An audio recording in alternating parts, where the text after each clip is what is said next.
All right, welcome to the Muscle Maturity Podcast, episode 106. I am John Hansen. I'm here with Samir Bannout, 1983 Mr. Olympia. How you doing, Samir? I'm good, John. Good to see you again here. Good to see you too, buddy. It was fun hanging out with you in Las Vegas. Yeah, it was. It was a great time. Up close and personal. We saw everything. Yeah. We have fun. Wish we could have hung out for longer. For me, I just have to stay away from people with the bug, John. Yeah, no. Always, whenever I go to Vegas, John, I come back with something. Doesn't matter if I take the most important. Too in Vegas too. Well, you know, when you meet a lot of people, I think from now on going forward, no hugging. Tell them, hey, I have COVID. Stay away. Right. But that was good. Anyway, everything is good now. We're back on track. Yeah. All right. Well, I guess the big story this week is the Prague Pro. And that was a big show last year when Martin Fitzwater beat Chris Bumstead. And then this year, it was going to be a big show because Martin was going back. And then Keone was making his debut in the Open. Yes. So everybody was excited about that. And then after Samson got fourth place at the Olympia, he decided to do it also. So we had a lot of anticipation going into the show. So Martin ends up winning again. So 2 years in a row, Martin won. And let's talk about Martin first. I thought he looked even better here than he did at the Olympia, where he was really peaked. What do you think, Samir?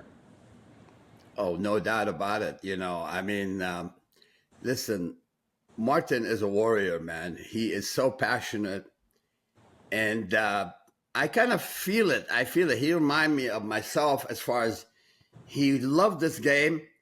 He's putting so much effort. He's always positive. He's a sweetheart. He's a great person.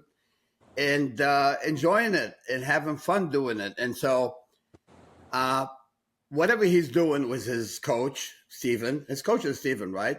Stephen or Stephen? Stephen, I think, yeah. Stephen, yeah. I saw Stephen quick said hi. But, John, let's be honest. It's not always about size. With all due respect to Samson, you know, everybody sees Samson as the biggest threat. We do too.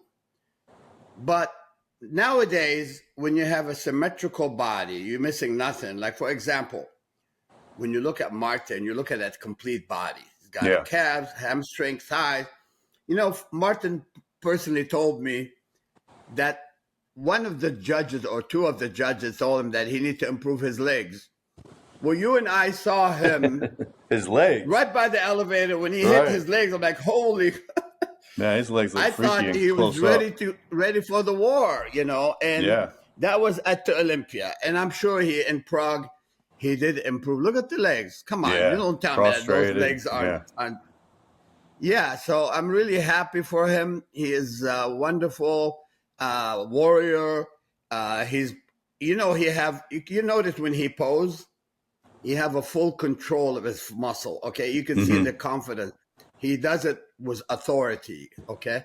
You can tell when someone does it with authority, and he's always smiling, not showing the strain and shit like that. Yeah. You know, so I'm really happy, and I wish him the absolute best. Congratulations for Big Martin. And let me just talk about quickly and well, let me hear your opinion about how did you see it. I mean, we were hanging out with Martin a little bit. How do you think he looked there, Jean? I thought he looked great at the Olympia. I thought maybe even looked better here. Did you talk to Martin after the show? Like, did he? Yeah. What did he do? Did he get harder? Did he get fuller? What did he do? He's actually got harder, and did he lose a couple pounds, or did he just fill out, or what did he do? I did not discuss that, but I know he was like in the 2,230, a little bit over. Okay. And he got harder. I think he filled up better. Plus, he came in a little bit drier in Prague. Yeah. I think he looked better in Prague than the Olympia. And I thought he looked great at the Olympia. For sure. Well, honestly, not because we're friends. I thought that he would have been more close, like 4th place guaranteed at the Olympia. That's my honest opinion here. Yeah, some people were saying that. Yeah. And so, again, every podcast with it, John, we always put like Derek as a front runner. But we're not biased. We know we like Derek, we like Hadi, we like them all. But we're going to judge accordingly. We're going to be honest about everything here. We always said when Samson is 100% onion skin shredded, striated, oh my God, Lord have mercy. I think Samson, he tried very, very hard. In his lovely wife, she's really supportive. He looked good, but I still felt like he could have been a bit better. I mean, he actually looked a lot better in Prague than he did at the Olympia. Oh, yeah. Yeah, a lot better. He did a lot better. And, he's a good poser too, and he handled himself very good on stage. But then again, Martin, it seemed to me like he had another 10% improvement. So his quality was better. He was more gnarly and more like his muscle looked like laser, like a glass.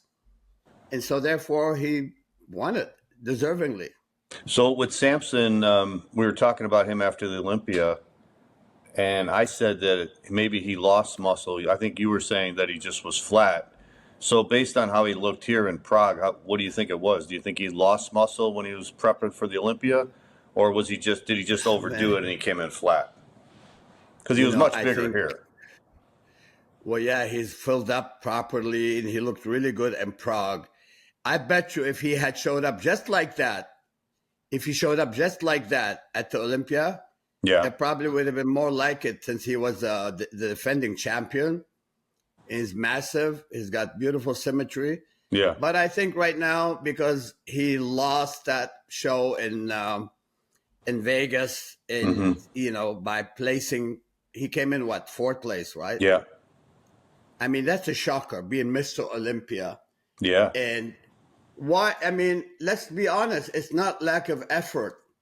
And I said, sometimes we exchange messages, me and Samson. Sometimes you can miscalculate. And, bodybuilding is about trial and error. And I'm sure him and his wife are going to get back to the drawing board and going to be better.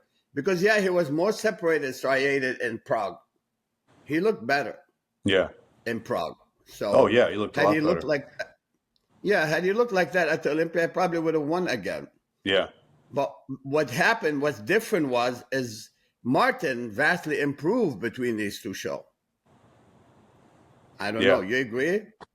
Yeah, I mean, it seemed like, Samson, what was it, like 2 weeks? He had 2 weeks between this and Prague. So he obviously filled out a lot. But I think when you fill out like that, you're not going to be extremely dry and hard. And Martin was. I think Martin was already ready in Vegas. So all he had to do was just, he had 2 weeks to go. He just had to refine that. So it looked like he came in just a little harder, a little fuller. He just refined his Vegas package, his Olympia package, where Samson had to kind of try and redo his whole physique in 2 weeks. And that's hard to do. I mean, I remember I did that once in a contest. I was flat and I had a show like 2 weeks later. I tried to fill out and I looked a lot better in the second show. And even though I was fuller, I just wasn't quite crisp enough, to win. And so it's hard. You only got 2 weeks. It's hard to really get it all together, But Jean, I've seen it in my lifetime. I've been in every show. I mean, it happened to the best of us. I mean, whatever happened to Samson, it's not like, oh yeah, it's the end of the world. No, he's gonna come back. He's gonna look better than ever again. Look, I know when Lou Ferrigno competed in Helsinki. Okay. 1 month before that show, I was looking at Louis with Art Zeller. We looked at him. He was like almost 320, and I swear he was beyond shredded. That's what Chris Aceto said. What do you think? Let's be honest. I think Lou could watch. Lou can watch this and tell me if I'm wrong. Lou was 320 shredded. What he was doing? He was getting up in the morning doing like 1 hour treadmill, 1 hour Stairmaster. And it was Lou's first time ever to use GH. Yeah. Which is like we all did, and I'm like, I did later. So, but anyhow, what happened? Louis, he flattened out. I saw him at 320 shredded, John. Yeah. Shredded. I swear, God will strike me dead if I'm bullshitting you here. And when he went 1 month later in Helsinki, I couldn't believe he was the same guy. He went down to 285. Yeah, I was going to ask you what he weighed. I think it was 280 something. And he was as flat as a pancake. So he lost 45 pounds of muscle. Man. So listen to this. Later, he told me exactly what happened by doing treadmill Stairmasters. You know, that's Lou's own word. He's not a bullshitter. Lou he'll tell you. Now, here's what happened. 10 days later, after Helsinki, I saw Louis again about 312 or 315, somewhere around that. He was scary shredded again. He was huge, even better than it was at 320. Yeah. So it was like loss of muscle too, but the body somehow you regain that. It was 2 weeks. It's like muscle memory or whatever it is was additional reserve. So I saw him at 300, close to 310. Same thing happened to Samson. I think Samson did lose a little bit of muscle, but not a lot of it. It was as flat as a pancake. He was. Yeah. He'll talk to him and he'll tell you he was flat. It's not like he was using thyroid where he lost all his muscle. He wasn't. So what do you think Samson should do now? Just take the rest of the year off, obviously, and just go for the Olympia? Yeah, absolutely. Do you think he's going to do the Arnold with that big payday? Well, the money is always tempting, but, the only thing, Jean, between us, and when we talk about the sport, we talk in a loyal and a sincere way. Sometimes when you do so many shows in a row, and most of us do use gear, so your receptor are so saturated, so the medication is not going to work as good. Yeah. Unless you're going to switch and change everything to something else. And in all honesty, I think it's probably better to sit that one out and let his body heal, recover. He's doing good. He's doing fine. Yeah. And that's okay. It's no big deal. He's young, and he could come back and win that title again. Yeah, because that's what he did last year. He went in the Arnold, got second, and then went to the Olympia and got fourth. It's hard to peak twice like that, especially like they say, the real big guys like Samson, Andrew, those guys have a hard time peaking twice. Well, yeah, it takes a little bit of mastery, but you would think sometime I'm still there. I'm still within striking distance, which is, you figure, I'll take a little of this, a little bit of that. I should go on. I think it's better not to overtax the body. Yeah. Because, when you say on that, enhancement method, taking this over and over, it's probably not as healthy. Yeah, if you look at Samson's career since he turned pro, he competes all the time. He competes several times a year for every year, Yeah, I know, but his body, maybe he doesn't abuse that stuff at all. Some of those who abuse the stuff, it become very dangerous. Yeah. The body won't work if you continue to use the same thing over and over and over. Well, let's talk about Keone. Keone was doing his first open show, and everybody's talking about Keone Pearson, not Pearson. He just won his third 212 Olympia, and everybody thought he was going to dominate that. And actually, it was a really close call this year between him and Sean Clarita. So he goes into Prague, and he only took fourth. So he didn't kill everybody like a lot of people thought he was going to do. I'm surprised because I really love his physique, and I felt like between him and Martin, because I know they used to be trainer partner, and then even Martin told me, well, he knew that he was, that Keone was about 212. I think he might have gone up a little bit more, but he had a little bit. I don't know. It was just I felt like there's going to be between them two. Mm-hmm. And then before you know it, Quizzo came to the picture, and Quizzo came in third? Yeah, Quizzo beat out Keone. Yeah, I'm surprised because Keone's body is beautiful, it's symmetrical. Look at his V shape, the arm. He's put together perfectly. I don't know. I wasn't there to see it clearly, but I've seen him a little bit harder. Maybe he wasn't as etched as he was at I'm looking at this. He looked great. But, sometimes the judges can see more detail and hardness and separation. Yeah. I don't know. I can't fault his body. I love his body. I think Yeah. Keone has a beautiful, beautiful overall body that flows great. Do you think it's just his overall size because he's shorter and not as big as, Samson or Frizzo? I think he's big as hell for his height. I mean, Yeah. he doesn't need to be 240 to win that. I Yeah. mean, when you shred it, man, come on. I always compare people to myself at 196. I beat so many big giant killer like, Haney was 245 the year I won. Berto Fox was close to 220 at the time. 220 was a lot of muscle at the time for us, Yeah. Yeah. And Haney was almost 246 in the 82 Olympia. And so I feel like when you look, okay, Martin proved it. I mean, Martin is probably about almost, 50 pounds lighter than Samson? What did Martin weigh? Like 230? Martin probably about 232, 234. And that's what he told me. And Samson was like 300? Samson close to 300. Yeah. But then again, the degree of quality, Jean, sometimes it's not clearly visible in the photo. When you are there, it's a different ball game. Yeah, absolutely. It's always different when you're there. Yeah, when you're there, sometimes they blame it on the judges because the pictures show A and B, whatever. Yeah. But the judges, they're doing their job, and sometimes the degree of, that little bit of additional detail, they see it a little bit more clearer than the average Joe who's sitting at home watching it, from photograph and stuff like that. But yeah, anyway. I like Keone's posing. That we were just watching his posing. He's a really good poser.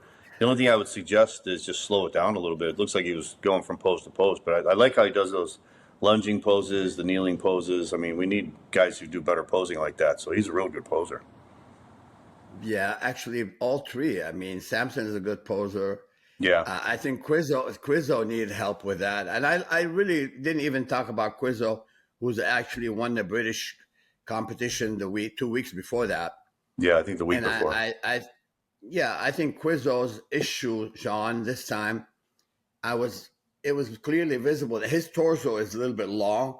Mm-hmm. So we have to make some changes to his posing, okay? Yeah. And what really hurt him is his middle. His midsection was wide, okay? Yeah. And, I mean, quality-wise, it's impressive as hell. Otherwise, it wouldn't beat Keone. Yeah. So there has to be a reason why he's ahead of Keone. And, I mean, Keone is more symmetrical and actually prettier body to look at. So what could he do with that? He's got that long torso. What could he do? Just do different poses to try to disguise it? Yes.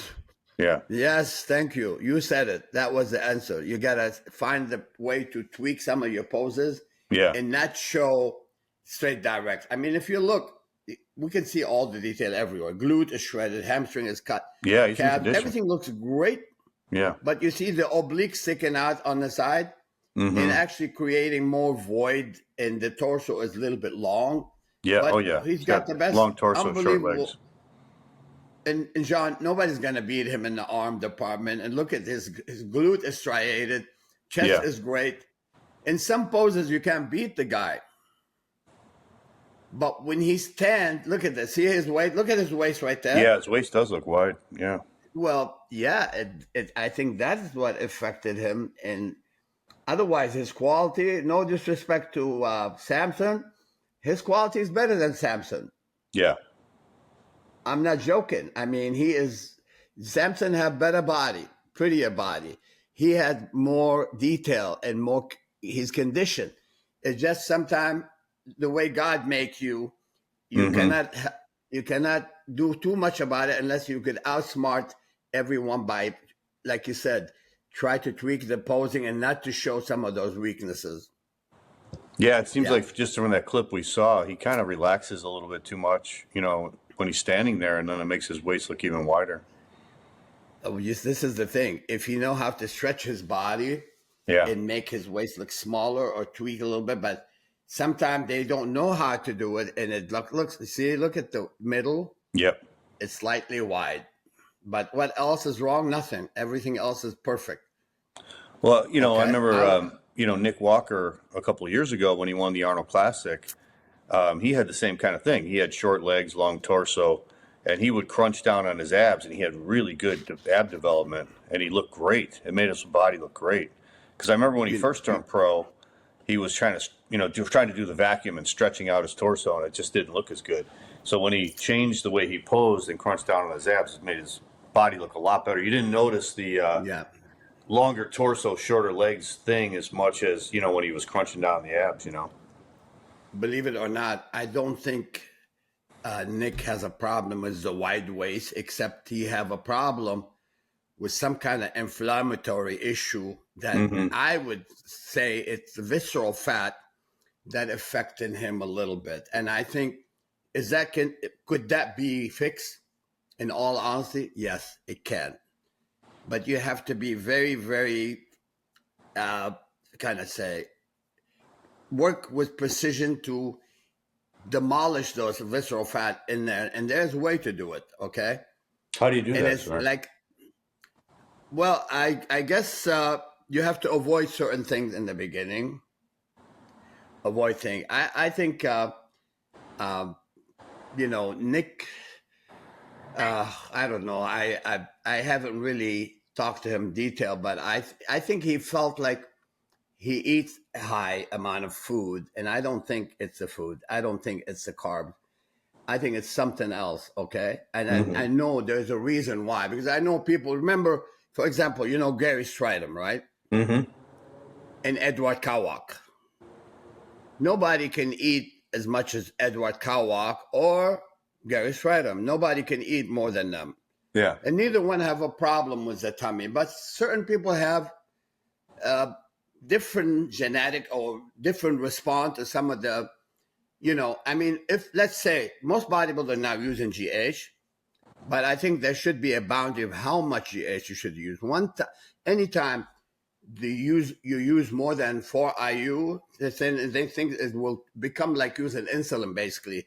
Once I know other people, I'm not going to name them, that they use more than 10 IU, and then they did have similar issue. Mm. Now, I know back then, Gary Stridham, he wasn't using more than 3 to 4 IU. Okay. Okay? And I know Edward Kawak, I don't know if he uses it later on, rest in peace, but, Edward Kawak, he's a big eater, and I think he's no longer with us because he ate too much. And I think that actually ended up clogging his artery, because eating excessive food is kind of like, did it, I believe. Eating too much and let your body store fat. And, if the artery is clogged and your red blood cell count goes way up, that's deadly. So I don't know the detail about what causes, Edward Kawak's passing. Yeah. But I do know that he was eating high amount of food. I mean, Ed, he'd eat like more than 10,000 calories, I swear. Yeah. I mean, even Tom Platz himself told me, he said, listen, nobody in my life I seen could eat near as much as Edward Kawak. Oh, really? Wow, I didn't know that. I didn't know he's that big of an eater. Well, I knew Stridham stayed- was. I didn't know Eduardo Kovac was.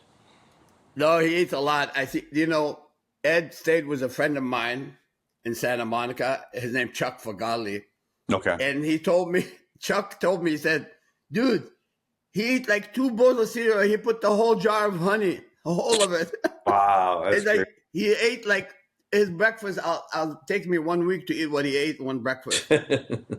He said, Wow. this guy is, God bless. I mean, Edward was a big eater. And I think that came back to haunt him, Yeah. So what So, would I you think recommend for Crizzo? Because now he won that British Grand Prix, so he's qualified for the Olympia next year. He doesn't have to compete the rest of the year. So what would you recommend for him to have a real good showing at the Olympia next year? he need to focus as much as possible on the middle right now, because we Yeah. know everything else on his body is wonderful. Arms are popping, shoulders good, everything is in condition, and he really gets shredded. He does, and he looks healthy to me, but his genetic, John, that his torso is a little bit longer, so we have to find a way to show his body a bit differently. Yeah. And sometimes you cannot, if you have no fat and you're middle, what can you do? Yeah. You just have to outsmart the positioning a little bit. And like when he's standing, he should stretch himself up and hit the post. If he let go, his stomach's gonna look even wider. Which Yeah, if I we was saw him, that. I would. I mean, his arms and shoulders are gigantic. He doesn't need to worry about those. But I would work on the back a lot more. If he's got like, if he takes off a whole year just to get ready for the Olympia, which he should, because he doesn't have to compete. So he should just like focus on the Olympia and just work on the back. Because if he can bring his back up more and he can bring his chest up more, and then like you said, learn how to pose where he's like crunching down on his abs and he can bring that waist in, whatever it takes, I mean, whatever it takes to bring that waist in. And then, because he can get in condition. He's shown now the last few shows he's done, he's in great condition. Yeah, you know what, John? We talked to Regan Grime. Great guy, unbelievable potential. What I want to say is like sometimes life is unfair. Yeah. If Regan Grime have the same quality as Crizzo, okay? Yeah. Guess what? He'll be Mr. Olympia. Right. Crizzo's quality is perfect.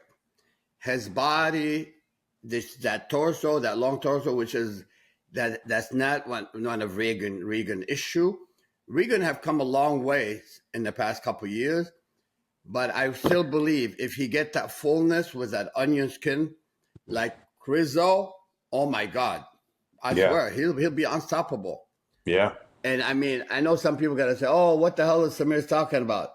I'm talking about what I know, what I studied for the past 50 years in the game. The body of Regan Grime flows so well. But anyway, so now we're talking about the Crizzo and Samson and and Nick Walker, how to improve. There's always a way. I don't take no for an answer. I always find a way to solve some issue or at least improve it.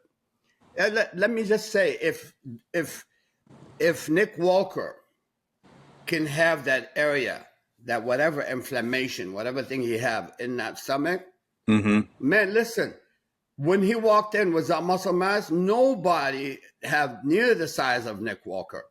Just imagine Nick have your waist or mine, like 30-inch waist. What happened? He'll be shocked the world. Yeah. I tell you, that's Nick's dilemma. Whatever it is, maybe his genetical makeup that is sensitive to some other thing he's doing. We got to find exactly why. And that can be fixed. Once he's fixed, he's going to be like much more. But he's young though, John. Yeah. So. Yeah, when I think it's doable. we're talking about posing and Crizzo and stuff.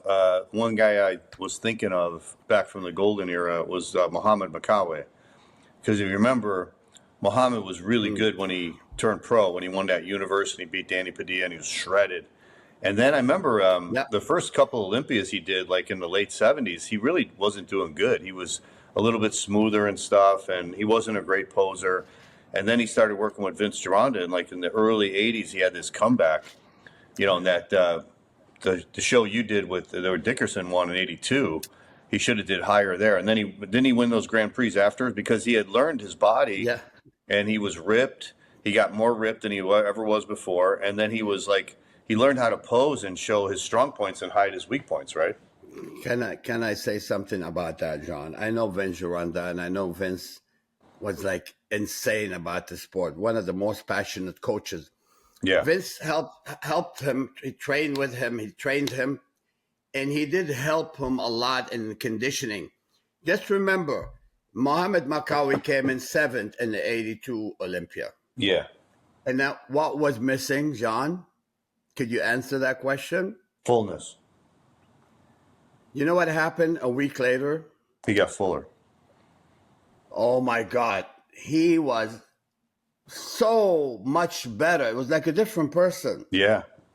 He filled up. He put on like 7-8 pounds of pure muscle, and he was dazzling. He was shredded to the bone. But what I was going to say, Gironda didn't contribute to Muhammad imposing. Muhammad is magical on himself. I know him before he met Vince Gironda. Okay. Makawi's posing is better than anyone on the planet. Let's be honest. Yeah. I think the most accurate poser in the world first would be Frank Zane and Muhammad Makawi in the accuracy of the pose. One of the most impressive poser on stage and know how to play the crowd, Ed Corney. Mm-hmm. Ed Corney know how to also create his own act. It was unbelievable. Rest in peace. But Makawi is an incredible poser. I tell you what, I'm always impressed by Frank Zaid and Muhammad Makawi. And of course, Ed Corney, the way he controlled the stage and he's that personality pops up. He's like larger than life. When he posed, people stood on the chairs and Yeah. like Yeah. I standing saw him. ovation. I saw I him get was that. there too.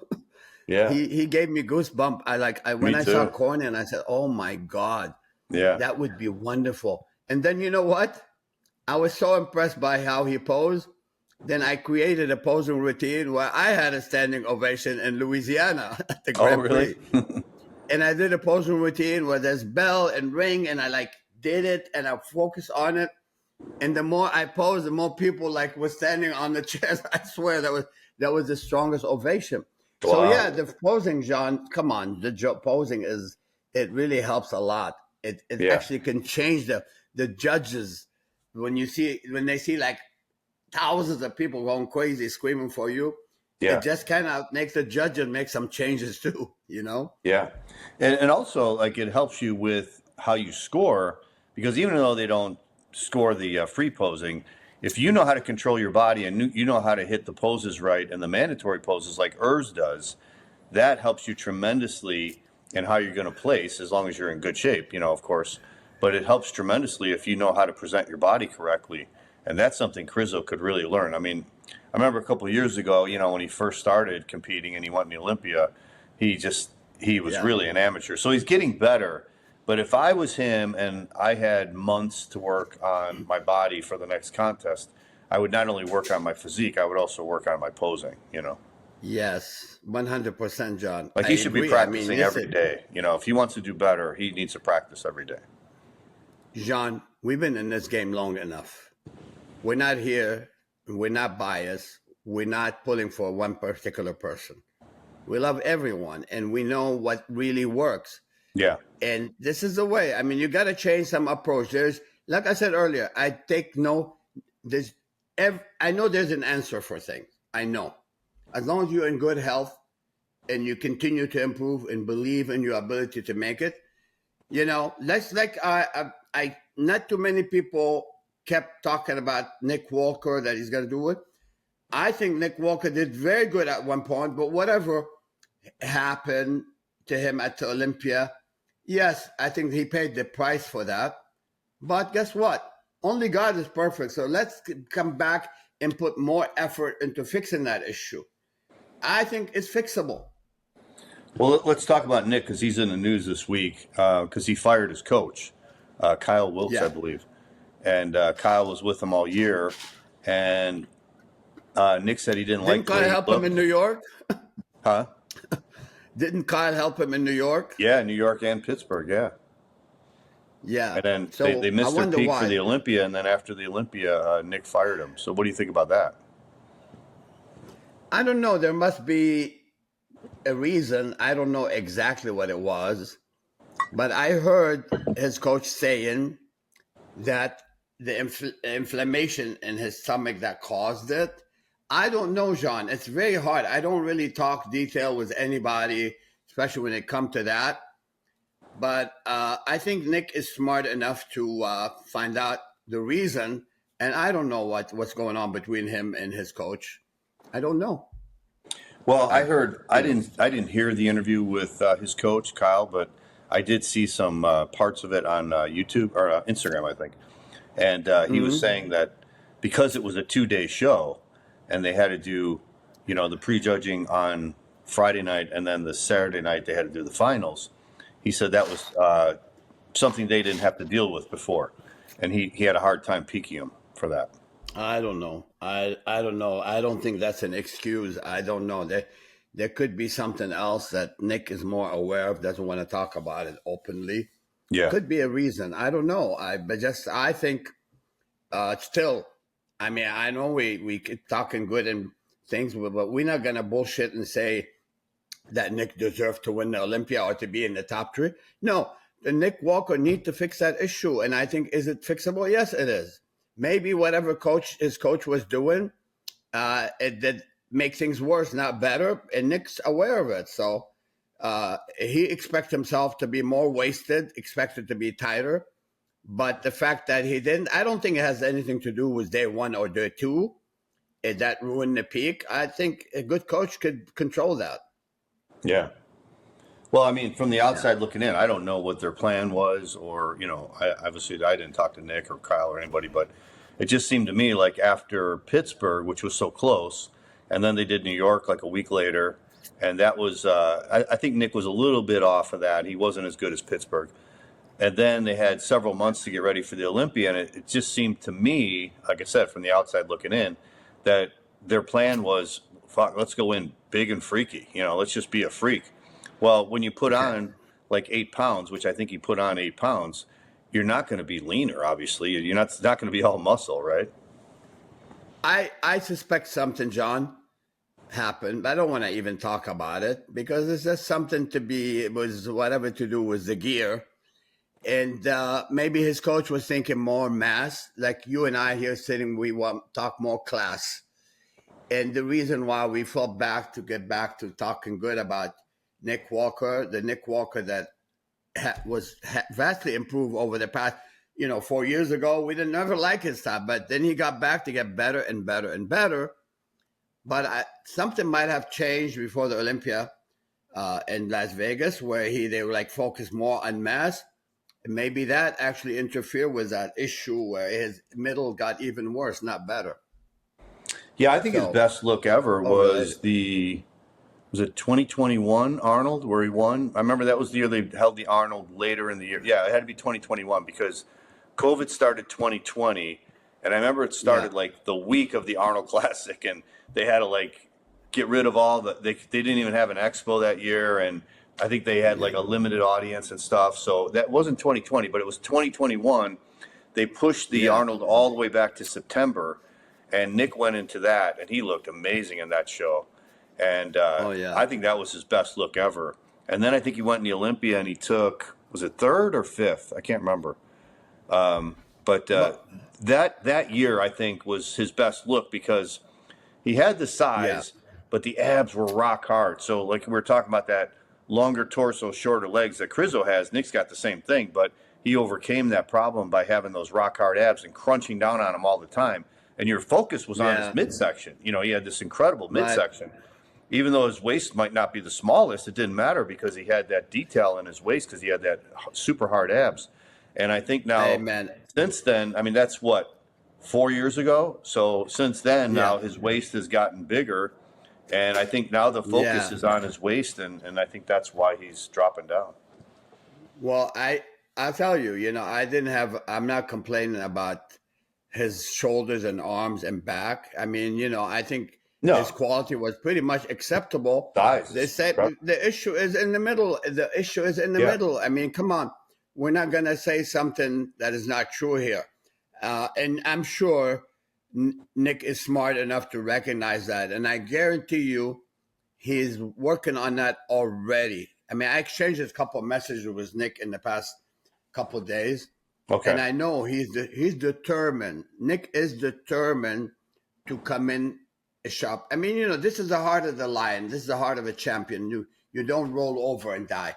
He's going to come back to the drawing board and he's going to fix it.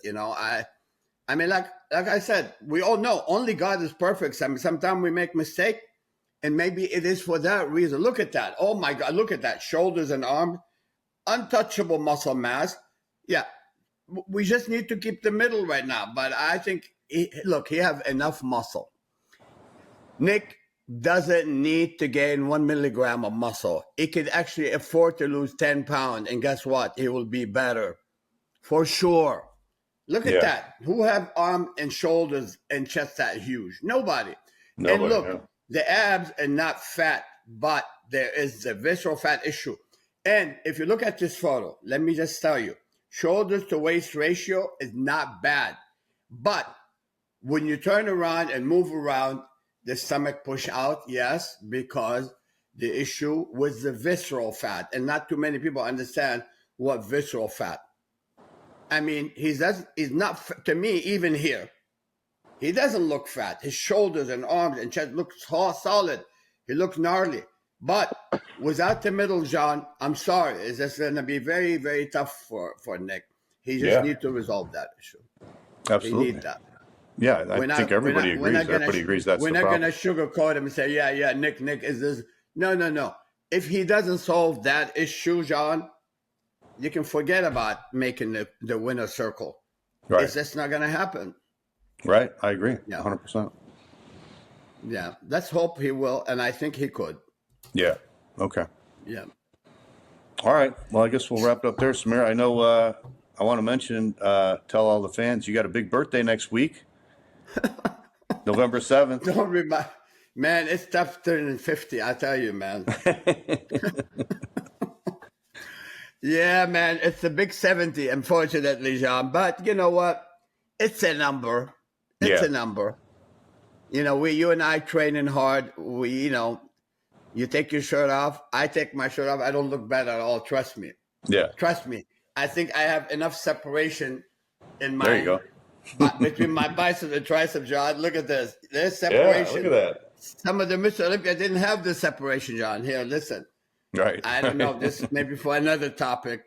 Yeah. About how we felt about the Olympia, But we love them all. May the best man win. We're going to talk about it for real, be truthful about it. And I hope people don't get bent all out of shape when we say things. We don't mean anything. We don't do anything in the derogatory way. This is our style. Yeah. And I hope people understand. So they want to hear the truth.